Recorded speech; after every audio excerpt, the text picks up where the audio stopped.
il y a quelques étapes à suivre, dont le plan de financement.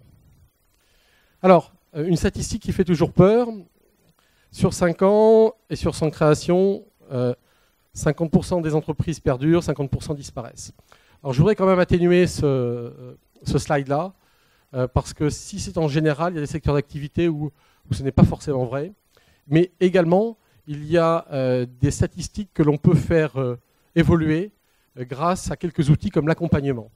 Il est clair qu'aujourd'hui, si un créateur ou un repreneur se fait accompagner, au sens large, par une plateforme, par d'autres réseaux, hein, ce taux-là évolue sensiblement et on passe à plutôt 80-85% des entreprises qui perdurent. Donc n'oubliez jamais ça, l'accompagnement doit être également un des éléments de la création ou de la reprise. Un des éléments, certes, mais je crois que quand on voit un petit peu les progressions et le travail qui a été fait depuis quelques années, je dirais que c'est plutôt la clé de voûte même du suivi sur la création et la reprise. Ne pas rester seul.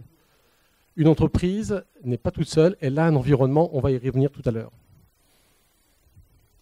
Alors, lorsqu'on est effectivement à se positionner pour un projet de création ou de reprise, c'est vrai qu'il y a tout un travail préparatoire à faire et il est important de s'attacher à regarder dans quel environnement on va évoluer, savoir effectivement comment on va se positionner.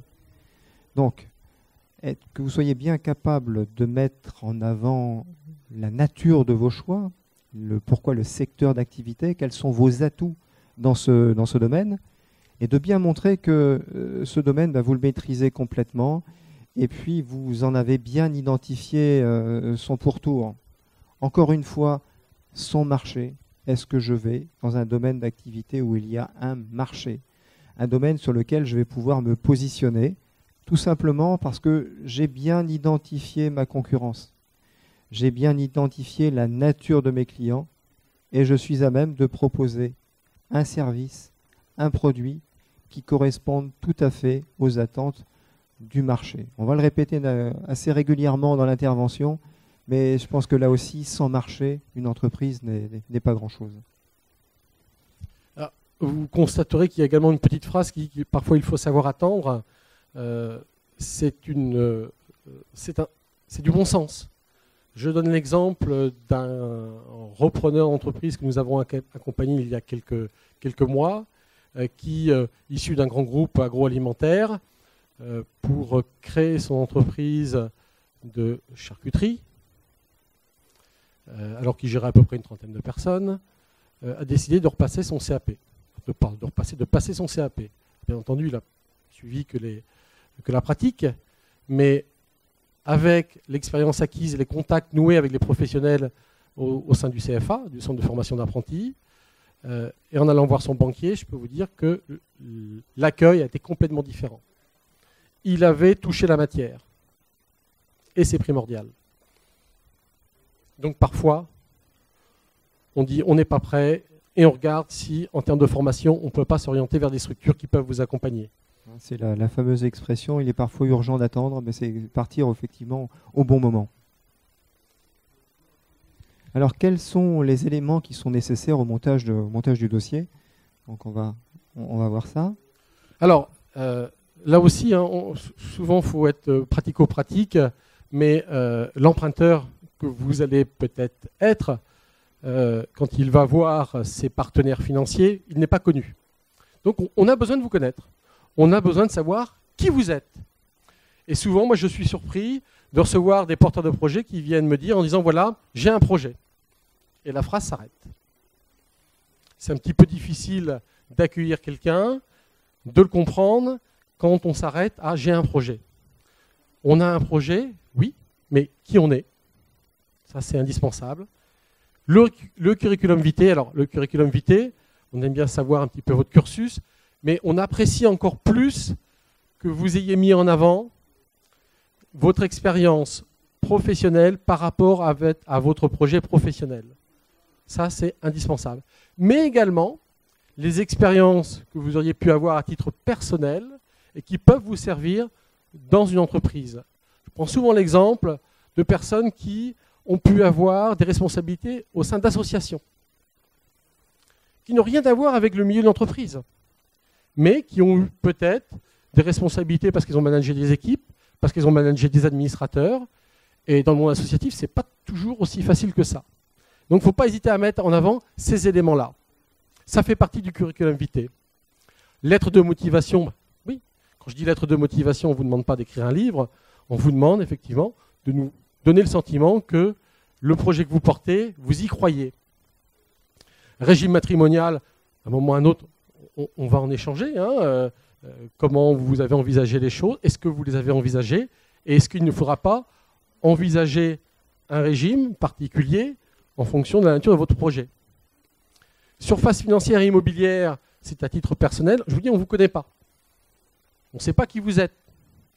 Alors, moi j'ai une casquette qui n'est pas une casquette bancaire, hein. J'ai une casquette de plateforme et de chambre de métier, donc je ne rentre pas forcément dans le détail, mais savoir que vous êtes propriétaire ou locataire, forcément ça génère derrière un certain nombre d'éléments financiers.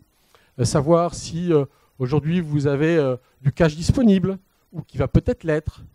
Tout ça parce que ça a un lien avec l'autre point qui est le récapitulatif de vos charges privées, qui permet de déterminer le reste à vivre, qui est indispensable dans le cadre de la création de la reprise.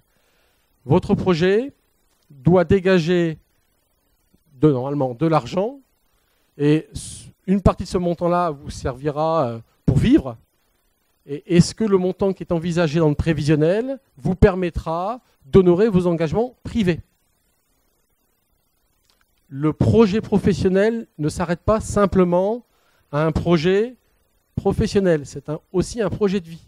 Donc on est obligé d'avoir un regard sur la partie privée familiale.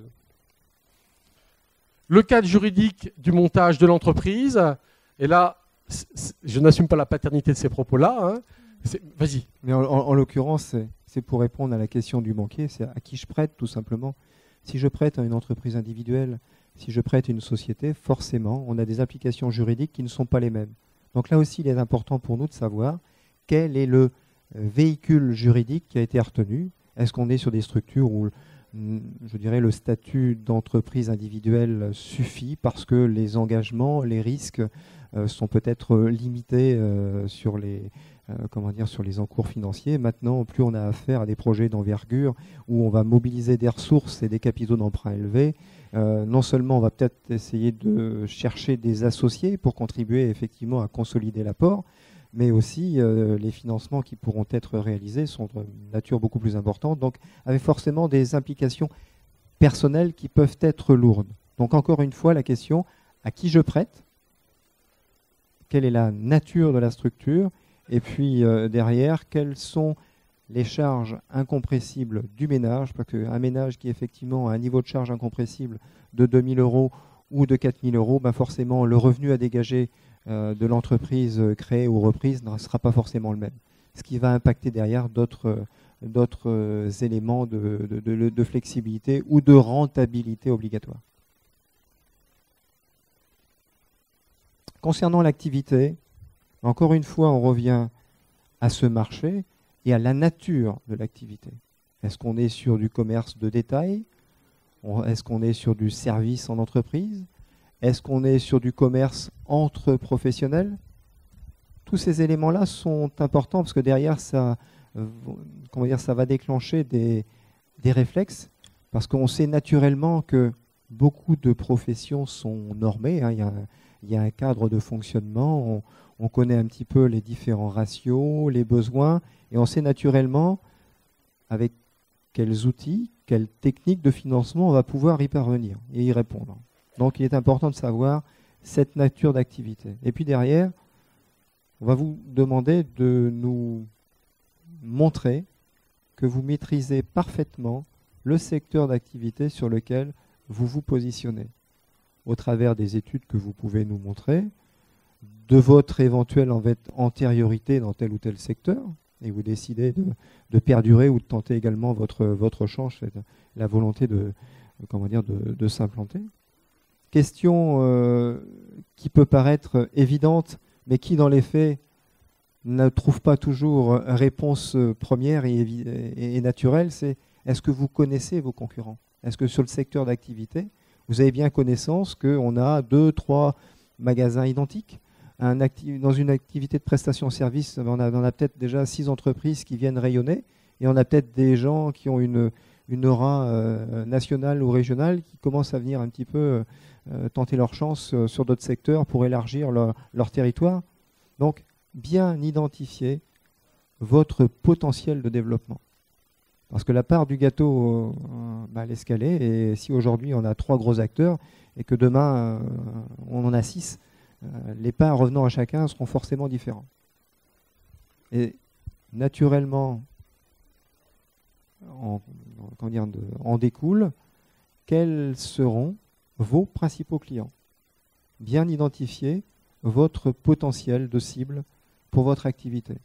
Alors, est-ce que vous êtes dans une activité où vous aurez une multitude de clients? Dans ce cas, pour celui qui est en face, multitude de clients est associée à un risque client qui est assez dilué. Donc, à la limite, je dirais, on pourrait se permettre d'avoir quelques impayés sans trop en souffrir, ou du moins sans avoir à trop solliciter ses propres réserves pour y faire face. Ou à contrario, on est peut-être dans la sous-traitance et puis on n'a peut-être qu'un client ou 2 clients. Donc, on peut porter un risque très lourd. Donc forcément, l'approche sera identique, sera différente, pardon, et l'exigence du banquier, du financier, les mises en garde ne seront pas forcément les mêmes. On en revient toujours au même principe. Hein. Vous n'êtes pas seul, vous avez un environnement, il est indispensable de connaître son environnement. Moi, je suis toujours surpris de voir des porteurs de projets qui font abstraction de la concurrence. Ils considèrent qu'elle existe, oui, mais bon. On arrive, on est plein d'entrain, plein d'envie, et on considère qu'on est le meilleur. N'allez pas penser qu'en arrivant sur le marché, que vous êtes le premier. D'autres sont passés par là avant. On en revient toujours, hein, c'est du bon sens. À cette notion de client est associée celle de fournisseur, oui. Parce que naturellement, on va avoir recours à des fournisseurs. Donc là aussi, est-ce qu'on les connaît bien? Est-ce qu'auprès de ces fournisseurs-là, on va pouvoir avoir une certaine crédibilité pour qu'on puisse peut-être solliciter aussi un peu de crédit fournisseur, parce que ça va nous servir dans le financement de notre activité. Et puis, pour peut-être identifier des fournisseurs à venir. Est-ce que ces fournisseurs sont sur place ou plutôt localisés dans d'autres régions de France, qui va nécessiter, et là on est déjà en train de creuser un peu plus, mais peut-être des frais d'approvisionnement, des délais, tout un tas d'éléments complémentaires qui peuvent venir gripper un peu le processus de l'entreprise. Donc là aussi, ai-je bien identifié mes fournisseurs? Et puis, je me pose la question, c'est si jamais j'ai un fournisseur qui lui-même peut être défaillant, et malheureusement ça arrive, est-ce que je suis capable de trouver un fournisseur de remplacement au pied levé? Ça, ce sont des éléments qui aussi, il est important de maîtriser dans certains domaines. Un exemple assez récent, la reprise d'un salon de beauté, toute petite structure, une personne, pas un gros chiffre d'affaires, mais un positionnement géographique très intéressant. La repreneuse souhaitait changer de marque. Le fournisseur lui a dit, bien entendu, il n'y a aucun problème. Le minimum d'achat est de 4 000 € hors taxe. Sauf que ce n'était pas prévu initialement. Et dans une petite structure, de rajouter 4 000 € de besoin de financement, ce n'est pas forcément évident. Elle avait bien identifié son fournisseur, la marque, ses qualités, la qualité de ses produits, mais n'avait pas abordé les conditions nécessaires pour avoir ce fournisseur-là.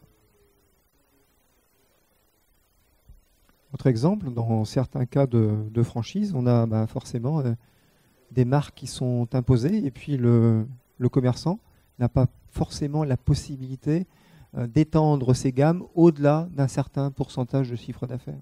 Cave à vin, pour ceux qui connaissent, ils ont une tolérance qui est de l'ordre de 10 à 20% sur les produits.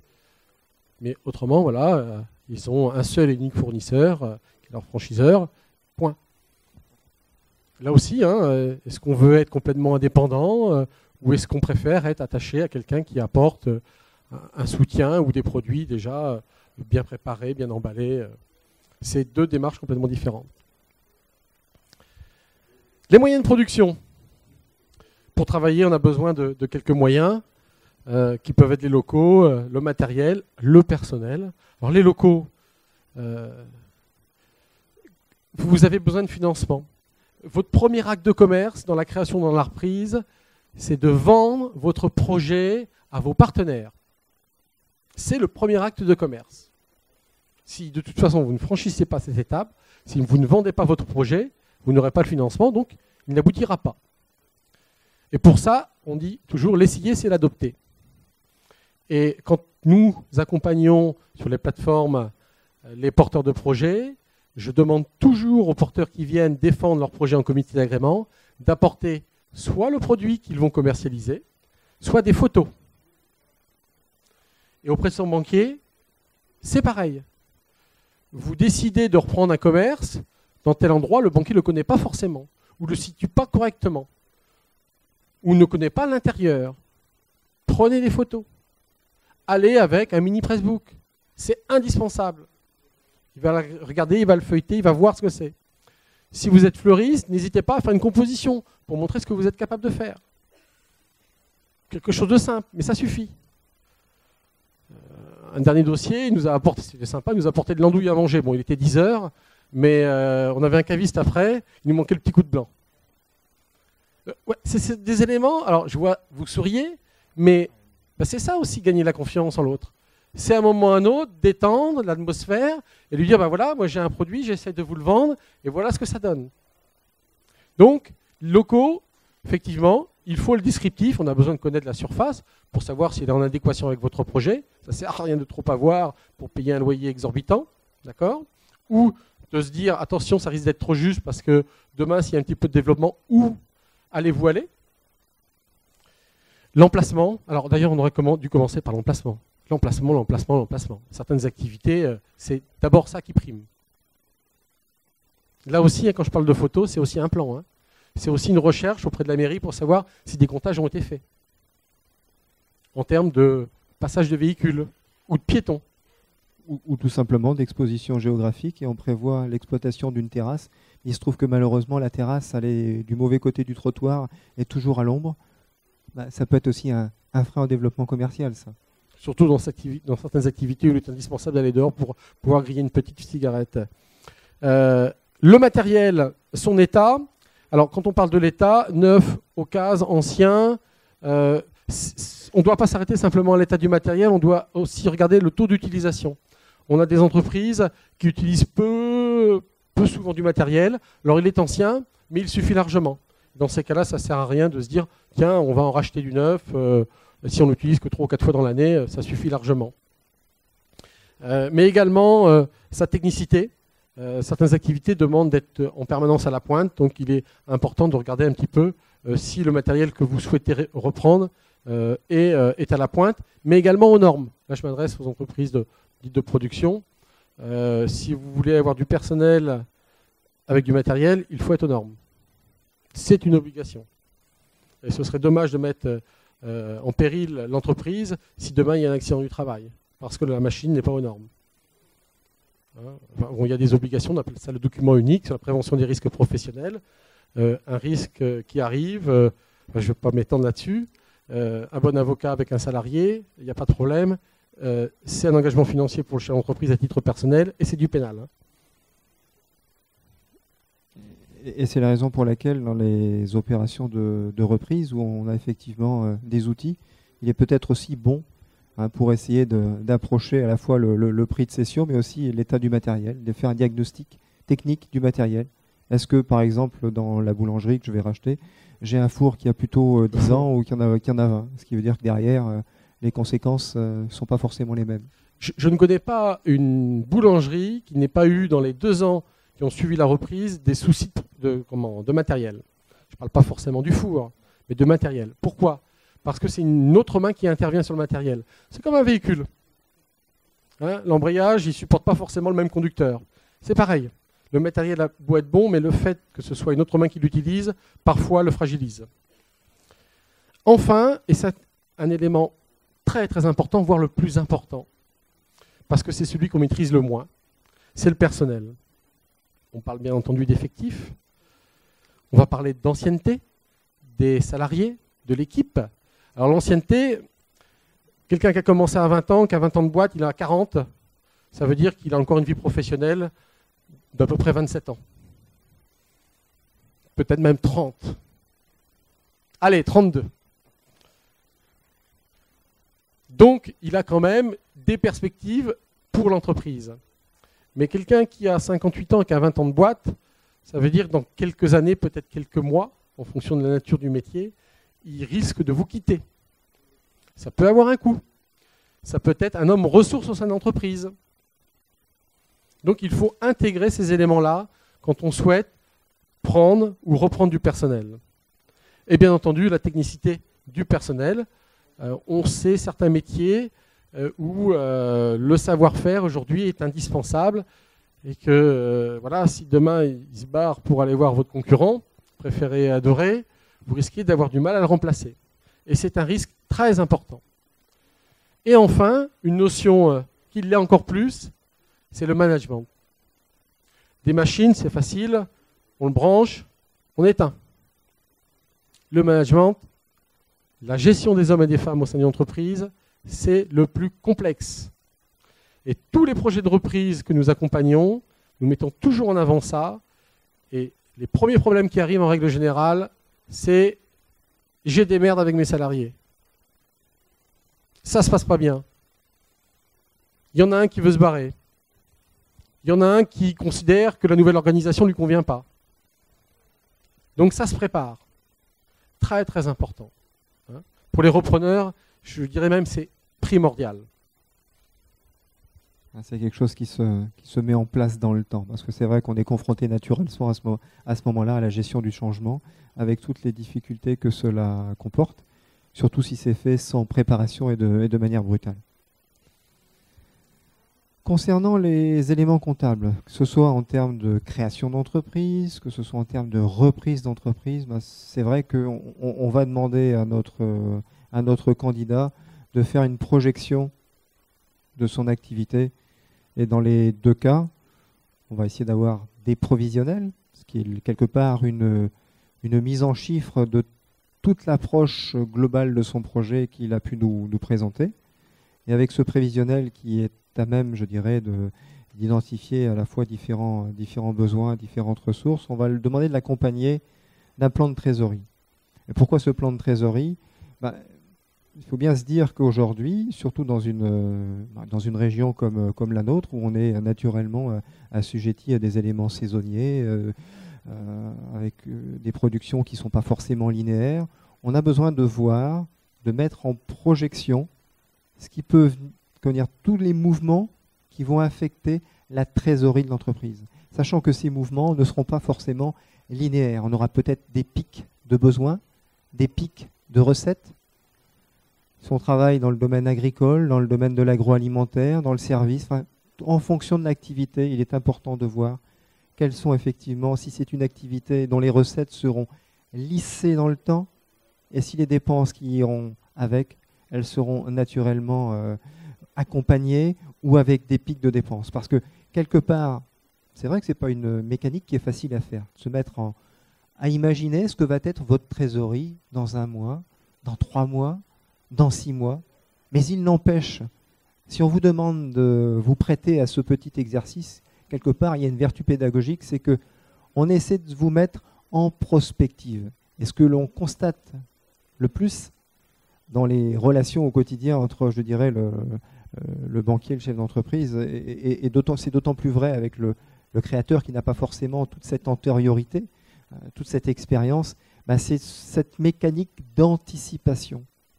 Anticiper mes dépenses, anticiper mes recettes, pour que je puisse venir voir à ce moment-là le banquier et lui dire, écoutez, j'ai un pic de besoin, mais je suis capable de l'expliquer. Non seulement je suis capable de l'expliquer, mais j'ai pu l'identifier et vous dire que ça arrivera à telle période. Quand les choses sont présentées sous cet angle-là, je peux vous assurer que c'est quand même vachement plus confortable. On a parlé de climat de confiance tout à l'heure, on voit aussi que notre chef d'entreprise, visiblement, il commence à maîtriser aussi sa gestion. Donc la confiance, elle est plus fluide. Et à ce moment-là, on peut apporter des réponses aussi plus naturelles.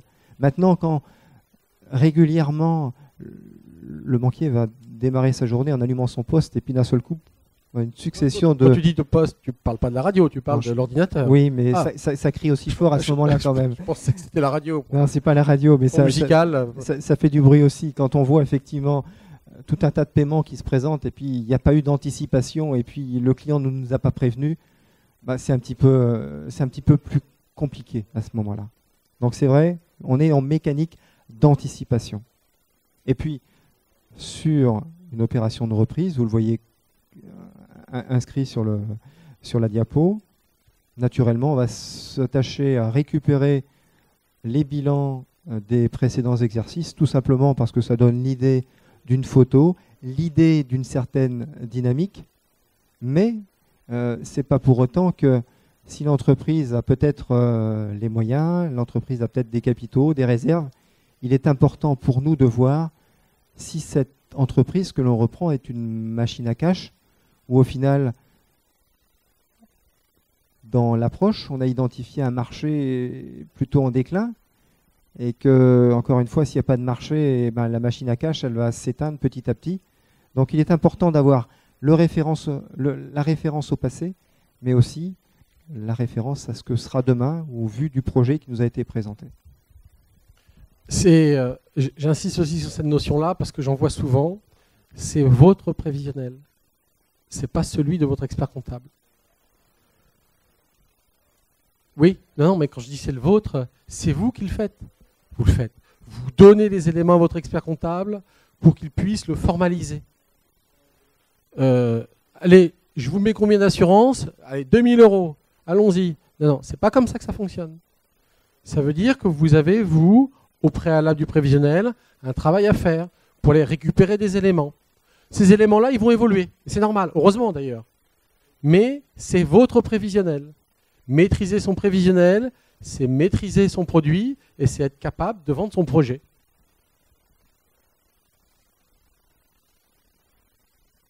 Alors, qu'en est-il de l'analyse financière?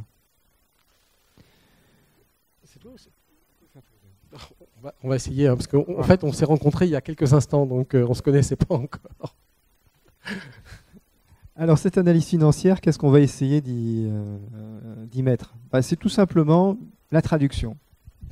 La traduction chiffrée de vos choix et des objectifs qui ont été définis par votre projet. Encore une fois, c'est votre prévisionnel, c'est votre projet, et les éléments que vous nous présentez sont peut-être différents d'une activité d'un secteur identique parce que vous avez décidé peut-être de vous attacher qu'à un segment haut de gamme ou qu'une partie de la clientèle, etc. Donc on est bien sur une traduction chiffrée. C'est une mise en chiffres de votre mise en mots, MOTS, mais c'est ce qu'on va essayer de faire.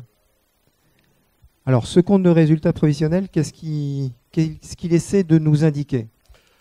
Eh bien, il va nous indiquer les produits d'un côté et les dépenses, les charges de l'autre, avec une petite différence qui a un intérêt parce qu'on appelle ça le résultat.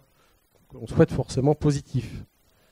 Donc, il est important que vous puissiez bien préparer ça parce que le fait de ne pas maîtriser les chiffres que vous apportez à votre comptable fait que ça peut avoir des incidences sur le résultat que vous envisagez et sur votre projet en lui-même. Et d'un autre côté, c'est un élément qui permet de cerner les besoins de l'entreprise. Et là, on va parler tout à l'heure véritablement de l'outil du plan de financement, comment il est fait.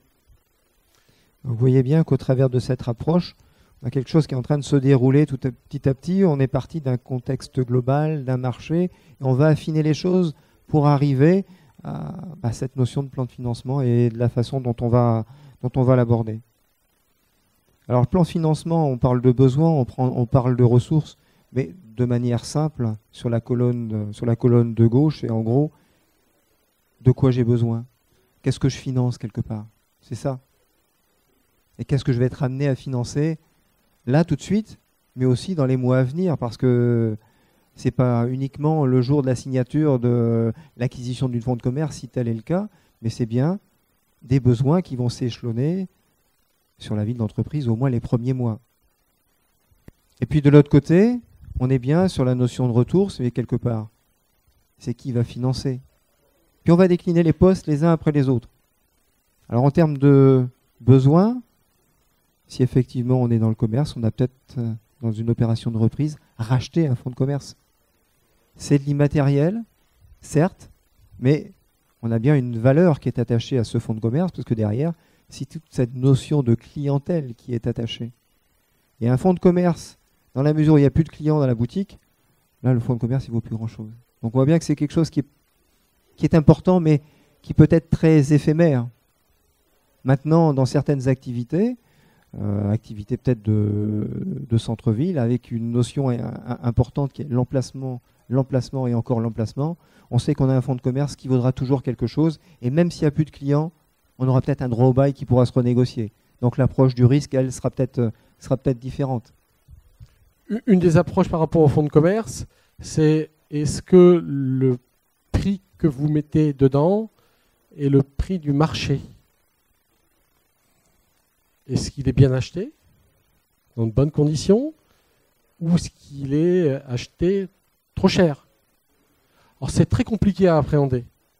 Mais on a en règle générale, sur des activités dites classiques, des moyennes professionnelles qui sont sur l'ouest, donc hors région parisienne, et qui nous permettent de voir si le prix qui vous intéresse est correct. La difficulté des repreneurs, c'est que souvent, quand on a trouvé un fonds de commerce, on se voit dedans. On rêve. Aïe, on est derrière la boutique, ça tourne, il y a des clients. Et parfois, le rêve fait qu'on oublie la réalité. Et je vois trop souvent, moi, des fonds de commerce qui sont négociés à des prix qui nous paraissent trop élevés. Et ça a des incidences après, parce qu'il faut le rembourser. Il faut rembourser les ressources que vous allez solliciter. Alors après, si on décline un petit peu les différents postes, c'est du terrain, c'est de la construction, donc on voit bien c'est de l'actif, et je parle d'actifs immobilisés qu'on retrouvera au bilan. C'est peut-être aussi des travaux. Alors la question qui va avec et puis qui fait référence à la valorisation d'un fonds de commerce, est-ce que tous ces travaux sont nécessaires? Est-ce qu'il n'y a pas une enveloppe de travaux qu'on va peut-être sous-évaluer aussi? Parce qu'on va avoir des surprises? Parce que quand on a commencé à casser ou aménager, au final, il y a peut-être des choses qui se révèlent à ce moment-là. C'est du matériel. Alors, est-ce que le matériel que l'on va acheter, on a la nécessité, encore une fois, d'acheter du matériel neuf, surdimensionné, ou on peut se satisfaire d'un matériel un peu moins perfectionné, mais qui répondra tout à fait aux attentes, hein, ou de le louer. Hein, les paysagistes, ils ont moins en moins de motoculteurs, ils louent. Hein. Pris le matin, redéposé le soir, si ça ne marche pas, on appelle le fournisseur, il est changé tout de suite.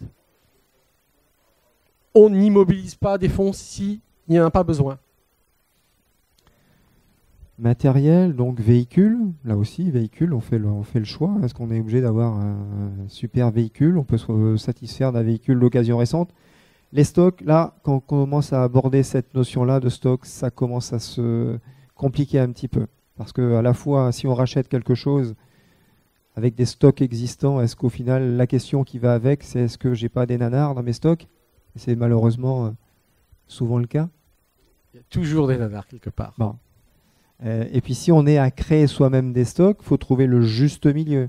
Est-ce que j'ai trouvé les bons fournisseurs qui me permettent d'avoir du stockage le plus limité, avec un approvisionnement le plus court, ce qui m'évitera, moi, à immobiliser effectivement des ressources pour longtemps?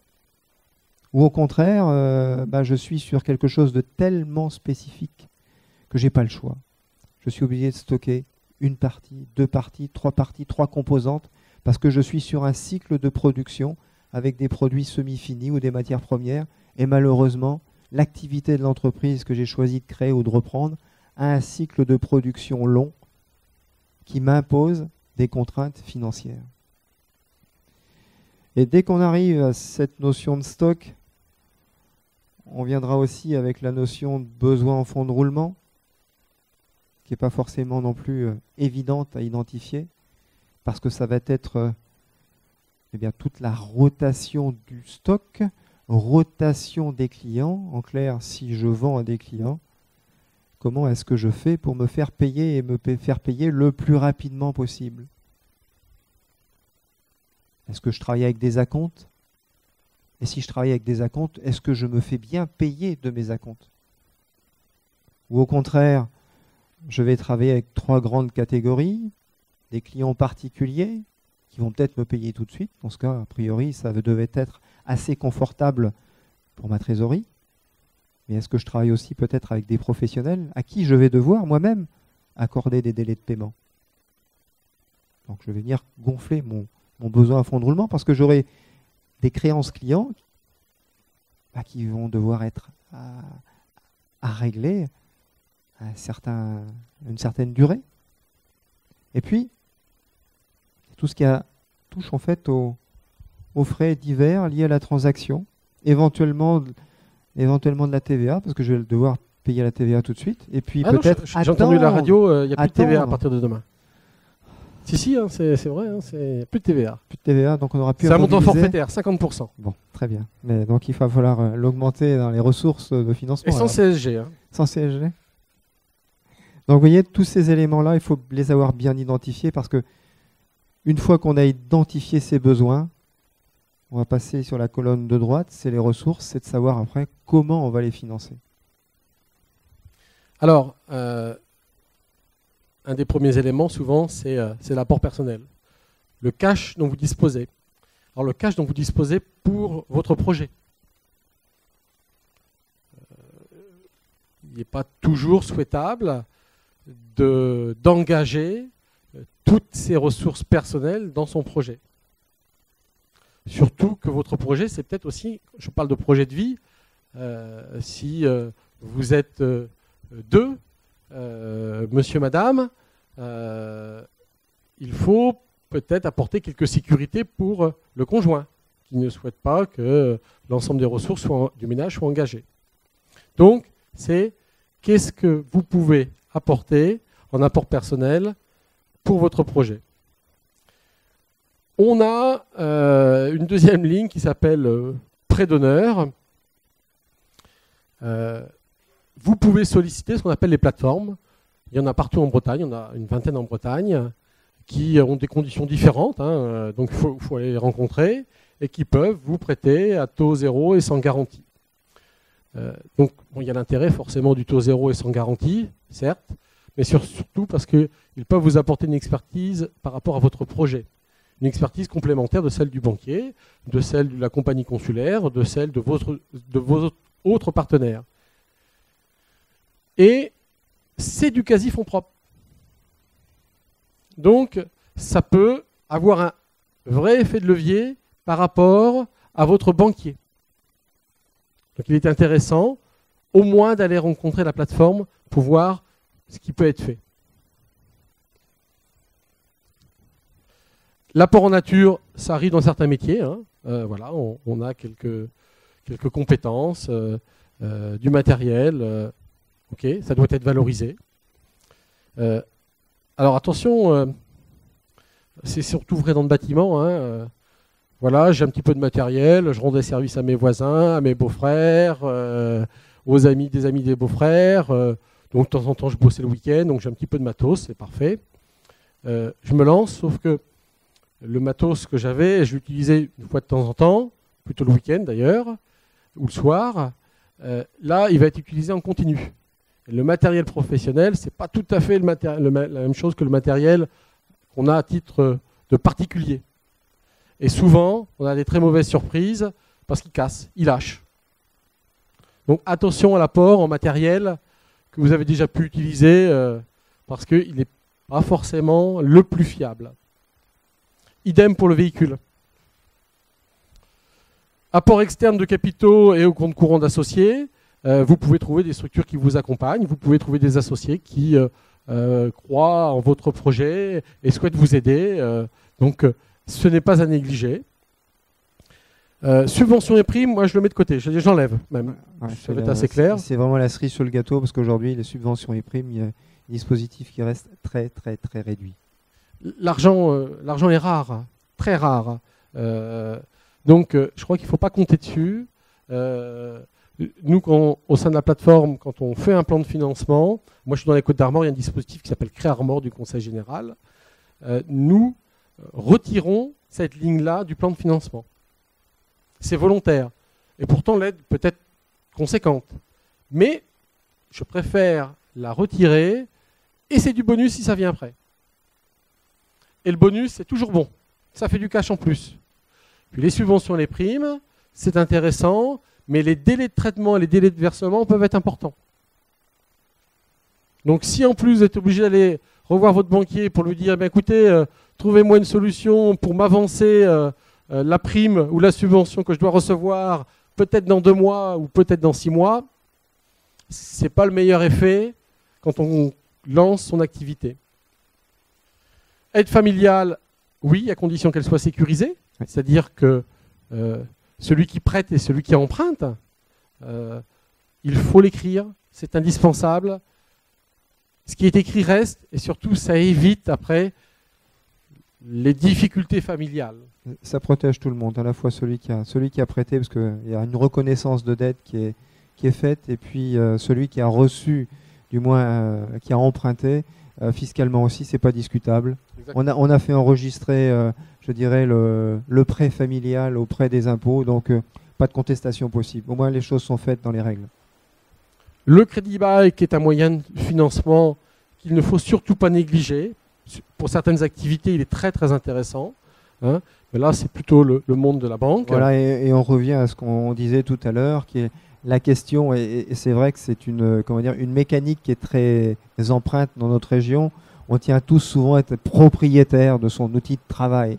Et bien parfois, son outil de travail, on peut aussi l'utiliser sous forme de financement locatif, ce qui permet de donner une certaine souplesse, parce que le banquier, je dirais, verra cet accompagnement sous un autre angle, dans la mesure où l'approche de risque, l'approche de capitaux propres ne sera pas forcément la même. Ce qui peut nous aider en plus à vous accompagner encore un peu plus, je dirais, dans vos projets de développement, parce que on va pouvoir intervenir en bail, en finançant du matériel qu'on aime bien faire, parce que c'est du matériel qui a une certaine valeur dans le temps et qui, de toute façon, si des difficultés financières venaient à se révéler, on pourrait toujours trouver une porte de sortie assez facile, beaucoup plus simplement que si on avait financé en crédit classique.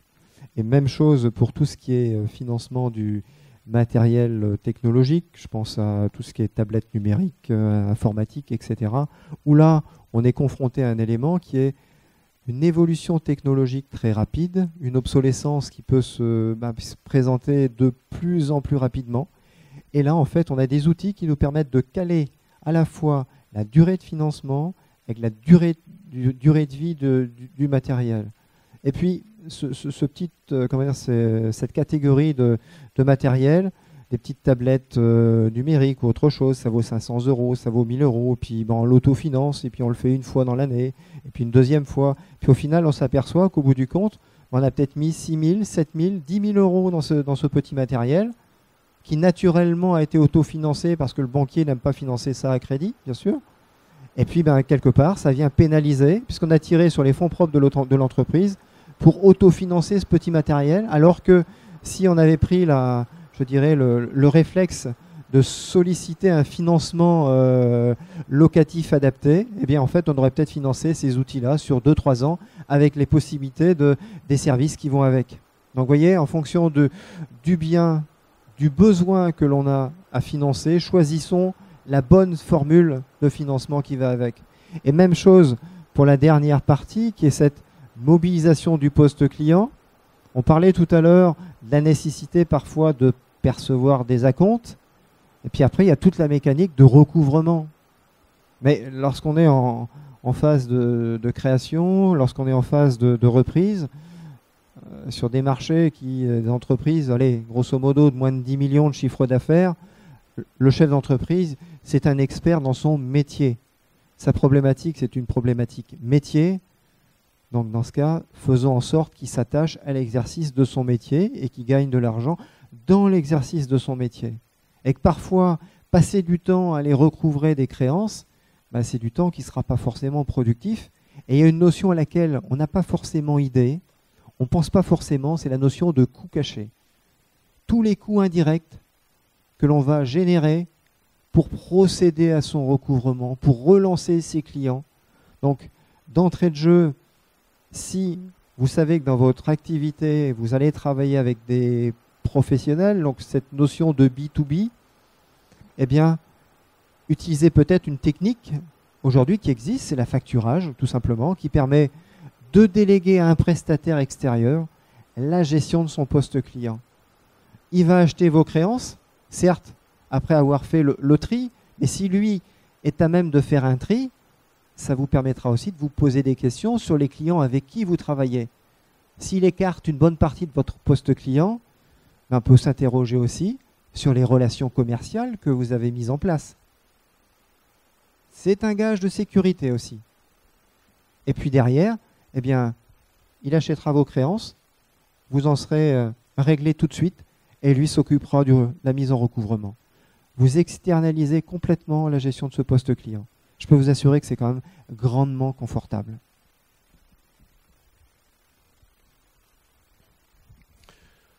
On a évoqué tout à l'heure le compte de résultat prévisionnel. Et sinon, vous dire que c'est un film sur 3 ans du résultat attendu. Ça, c'est clair.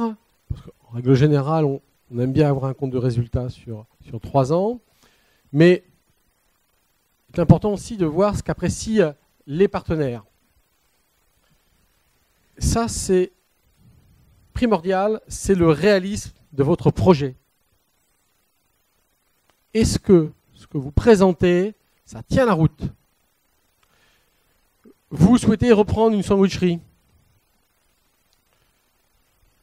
On sait en moyenne que le panier moyen est 6,50 et qu'en règle générale, on est aux alentours de, je veux dire peut-être une ânerie, mais 30-35 clients jour. Un compte de résultat prévisionnel qui prévoit non pas 330 jours d'ouverture, mais 365, avec un panier moyen de 8,50 et 45 clients jour, je vais m'interroger sur votre projet. Peut-être que vous avez une explication tout à fait rationnelle pour nous dire, ben voilà, ma base, c'est celle-là, certes, mais je demande qu'à l'entendre. Mais dans la présentation de votre prévisionnel, il faut être réaliste. C'est indispensable. On ne peut pas rêver. Il faut que votre résultat, ou le résultat que vous attendez, en termes de chiffre d'affaires, en termes de marge, en termes de BE, excédent brut d'exploitation, en termes de résultats, il soit conforme aux normes professionnelles. Là aussi, quelqu'un qui reprend une boulangerie ne peut pas avoir une marge supérieure à 78% parce que ça ne fait pas partie de la moyenne professionnelle. On sait qu'elles sont inférieures à ça. Donc il y a un certain nombre d'éléments comme ça que vous devez intégrer à votre projet. Et je le rappelle, c'est votre projet. Ce n'est pas celui de vos partenaires, de votre banquier, de votre fournisseur. C'est votre projet. Donc il est indispensable pour être réaliste, pour être cohérent et pour être crédible, de tenir compte des éléments qui entourent votre activité. Et enfin, mais c'est dans toute activité, il faut avoir une marge de sécurité. Pour ceux qui font du sport, qui font de la course, on aime toujours avoir une petite marge de sécurité, parce qu'on ne peut pas aller au bout de ses limites. Dans l'entreprise, c'est pareil. Il vous faut une marge de sécurité. On ne peut pas se lancer sans se dire, attention, j'avais prévu d'avoir tel type de clientèle, mais elle me fait défaut. Ou elle n'est pas prête à recevoir mes produits tout de suite. Et à l'inverse, je voulais m'appuyer sur tel fournisseur, mais aujourd'hui, parce qu'un concurrent a pu faire pression, ça arrive fréquemment, il ne souhaite pas forcément devenir un de mes partenaires. Intégrer une marge de sécurité à votre compte de résultat prévisionnel.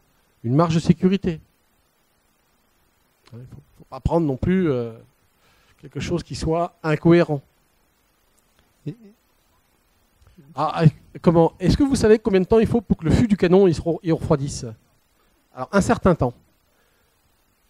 Je veux dire, la nature du projet, ce que vous voulez faire, votre expérience, votre environnement, nous permettent effectivement d'appréhender le chiffre que vous, la réponse que vous attendez. Mais comme ça, non. Et puis en fait, tout dépend de l'activité. Tout dépend. Si on avait fait un cycle, encore une fois, un cycle de production relativement long, la marge de sécurité ne sera pas forcément la même que dans une activité où vous êtes peu engagé il y a peu de charge de structure et vous êtes une structure très légère. Hein. Cette marge de sécurité, c'est le pied de pilote qui vous donnera de la flexibilité. Si on a un grain de sable, est-ce que je peux y faire face pendant 1 mois, pendant 2 mois, pendant 3 mois, ou est-ce qu'au contraire, j'ai une flexibilité parce que j'ai un outil de travail qui est tel que j'aurai la capacité à me retourner, à modifier ma production, ou moi-même j'ai une employabilité qui me permet de dire de toute façon je retournerai toujours sur mes pattes parce que j'ai une telle maîtrise de mon métier, de ma connaissance de mon secteur, etc., etc. Et cette marge de sécurité nous amène à une notion qui est extrêmement importante, c'est la notion de point mort. Hein, cette notion de point mort, ou aussi appelée le seuil de rentabilité.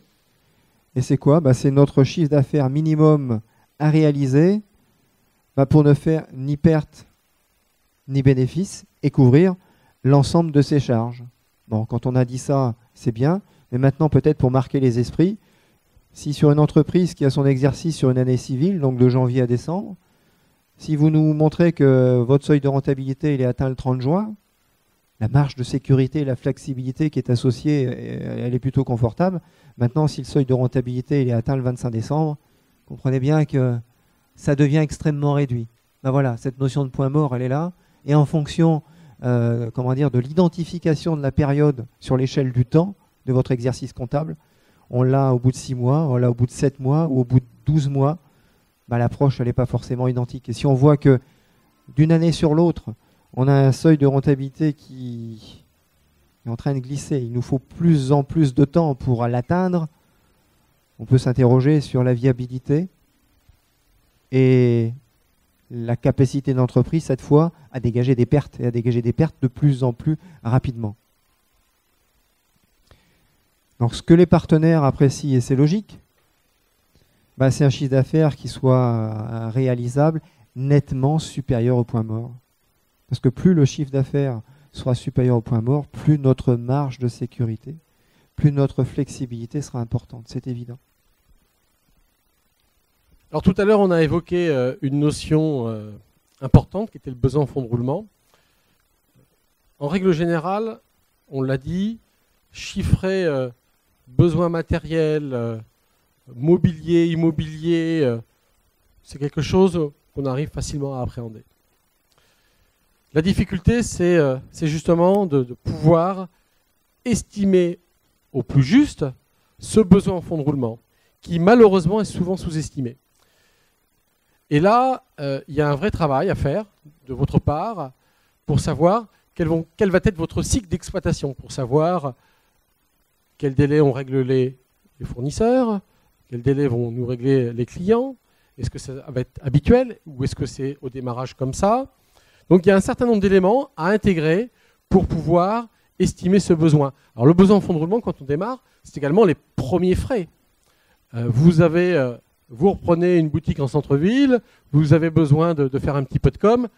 Voilà, il y a une campagne qui va coûter un petit peu d'argent, c'est pas anecdotique.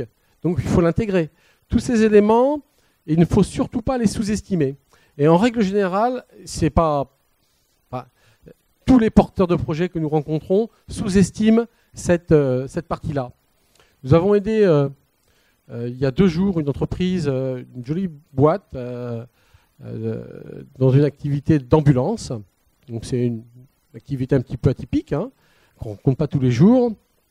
Et aujourd'hui, alors c'est une activité qui travaille avec, entre autres, la sécurité sociale, qui chacun sait est une structure qui a beaucoup d'argent, trop d'ailleurs, elle en donne à tout le monde, qui peut avoir des délais de règlement qui normalement, téléchargement, doivent être de 10 jours, mais dans les faits sont beaucoup plus importants. Donc on est sur une activité où on a intégré, donc c'est une reprise, une affaire qui est déjà connue, il n'y a pas besoin de lancement, on a intégré, c'est un peu plus d'1 mois de chiffre d'affaires en besoin en fonds de roulement. Et on a souhaité qu'il soit financé par nos partenaires banquiers. C'est pas anecdotique, 1 mois de chiffre d'affaires.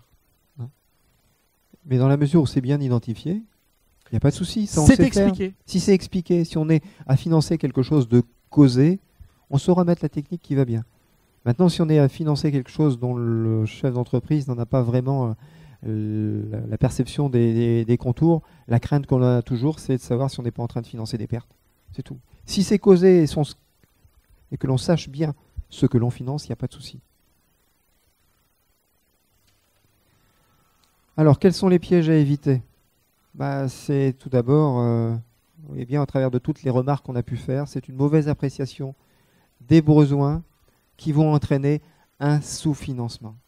Je n'ai pas fait effectivement le tour complet de tous les besoins, donc de fait, je me suis attaché qu'à financer ceux auxquels j'avais pensé, d'où l'importance, encore une fois, d'avoir le retour des différentes structures d'accompagnement pour bien voir si on a fait le tour complet de la nature des besoins. Parce qu'il y a des choses auxquelles, naturellement, on n'aura pas forcément pensé, puisque c'est notre première expérience, on crée, on reprend, il n'y a pas forcément l'historique, les réflexes qui font que.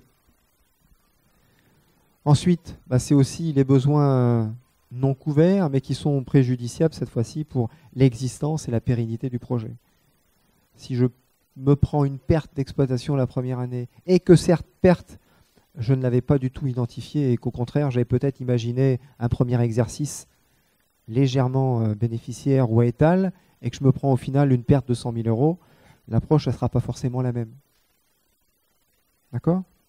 Donc on voit bien qu'un plan de financement qui est mal étudié va forcément impacter le seuil de rentabilité. Pourquoi? Parce que peut-être qu'on aura des frais financiers qui seront supérieurs à ceux que l'on avait identifiés. Donc du coup, on a des charges supplémentaires.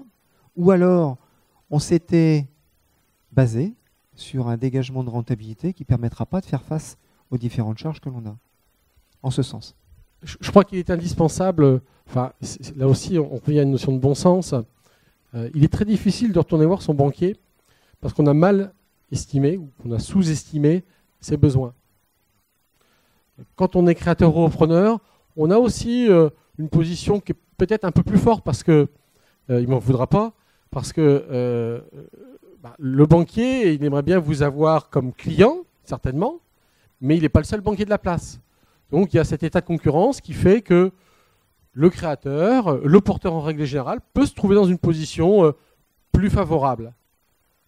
3 mois, 6 mois ou 12 mois après, quand il faut retourner voir son banquier pour lui dire « Écoutez, monsieur le partenaire, je me suis trompé. » Déjà, quand on commence comme ça, c'est pas facile. Mais j'ai besoin d'une rallonge de 20%, 30% ou 40%. Là, la relation n'est pas du tout la même, n'est plus du tout la même. Et les conditions de négociation ne le sont pas non plus. D'où l'intérêt d'anticiper au départ et au cours de votre projet. Mais à la limite, vaut mieux un projet mal calibré dont on s'aperçoive tout de suite qu'effectivement 6 mois après, parce que là, ça devient difficile. Exactement. Alors, les objectifs. Les objectifs. On l'a dit, vous allez vendre votre projet, donc il faut être crédible. Moi, je suis toujours, si vous ne pouvez pas être crédible avec vos partenaires dès le début, est-ce que vous serez crédible avec votre client?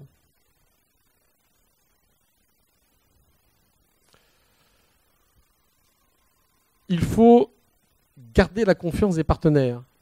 Ça veut dire qu'il faut une certaine transparence. Éviter de cacher des incidents qu'il aurait pu y avoir. C'est pas parce qu'on a fait une erreur avant qu'on doit forcément la supporter toute sa vie. Mais parfois, il faut mieux l'annoncer tout de suite que de la prendre par son futur partenaire banquier. Ça arrive régulièrement. Un jeune qui a pu faire un incident de paiement qui est fiché, qui 5 ans après vient nous solliciter, on le sait. On le sait forcément à un moment ou à un autre. Donc, gardez la confiance des partenaires en étant transparent et en étant objectif. Et effectivement, alors ça c'est facile, c'est très facile à dire, il faut démarrer sereinement son projet. Alors, quand on dit sereinement, ça ne veut pas dire tranquillement. Ça ne veut pas dire, ouais, tiens, ce matin je vais ouvrir à 10h parce que hier soir j'ai fait un petit peu la fête. Non, c'est pas ça, commencer sereinement. Sereinement, ça veut dire qu'on a préparé son projet avant, et quand on va ouvrir sa boutique, quand on va aller chercher ses clients, enfin, quand on va monter dans son camion, on ne va s'occuper que de son activité. On ne va pas commencer à se dire le matin, il faut que je trouve une source de financement parce que je sais qu'il va me manquer 1000 ou 2000 euros et j'ai que 3 ou 4 chèques qui arrivent. Ce n'est pas possible. Vous avez un métier et si on vous finance, c'est pour que vous fassiez votre métier. Donc c'est important d'avoir anticipé, d'avoir préparé son projet pour pouvoir démarrer sereinement et non pas tranquillement. J'insiste. Il faut mordre dedans. Hein. Et enfin, alors c'est pas écrit, mais on l'a dit en préalable, soyez entourés, soyez accompagnés. On peut être accompagné avant le projet, on peut être accompagné au moment du montage, et on doit être accompagné au moment du lancement et des premiers mois, voire des premières activités. Il existe des structures qui peuvent vous apporter des personnes qui peuvent vous accompagner. C'est compliqué, je sais, d'avoir quelqu'un éventuellement qui va venir chez vous et va vous dire des choses parfois désagréables. Une des dernières, c'est une anecdote, mais d'ailleurs l'affaire a été vendue depuis. Vous savez tous que quand on fait des kermesses, des foires, des salons, on va solliciter les commerçants pour mettre des affiches sur leur vitrine. Je rentre dans une boulangerie qu'on avait financée et je m'aperçois qu'effectivement, il y avait pas mal d'affiches. Donc déjà, ça cache forcément l'intérieur du magasin et qu'en règle générale, elles avaient toutes déjà 2 ou 3 mois. C'est inconcevable. Comment voulez-vous aujourd'hui que l'activité tourne si déjà extérieurement ça donne le sentiment de quelque chose qui est dépassé? C'est pas possible. Effectivement, mon rôle a été de le dire aux dirigeants. Alors bon, ça a été apprécié, pas apprécié. Je pense que ça a d'ailleurs été plutôt apprécié. Mais le fait d'être accompagné permet effectivement d'avoir ce regard extérieur, des gens qui vont mettre le doigt sur quelque chose qui vous a peut-être échappé, et surtout parce que quand vous êtes en création reprise les premiers mois, vous êtes la tête dans le guidon. Hein. C'est aussi le rôle de l'accompagnateur de pouvoir de temps en temps, lui, prendre du recul et vous donner les éclairages qui vont bien pour dire, attendez, là, le chemin que vous avez pris, là, si vous continuez comme ça, dans 2 mois, on risque d'avoir un gros obstacle se lever devant vous. C'est aussi l'avantage de cet accompagnement. C'est qu'on a un autre regard et qui n'est pas forcément, je dirais, empreint du quotidien, lui. Et comment dire, parasité un petit peu par tout ce qui nous tombe sur le nez, parce qu'en fait, le chef d'entreprise, c'est le chef d'orchestre. Hein. Il est au four, au moulin, il doit faire face à tout. Donc, on peut comprendre très largement qu'il est difficile de lever la tête et regarder devant, surtout au départ.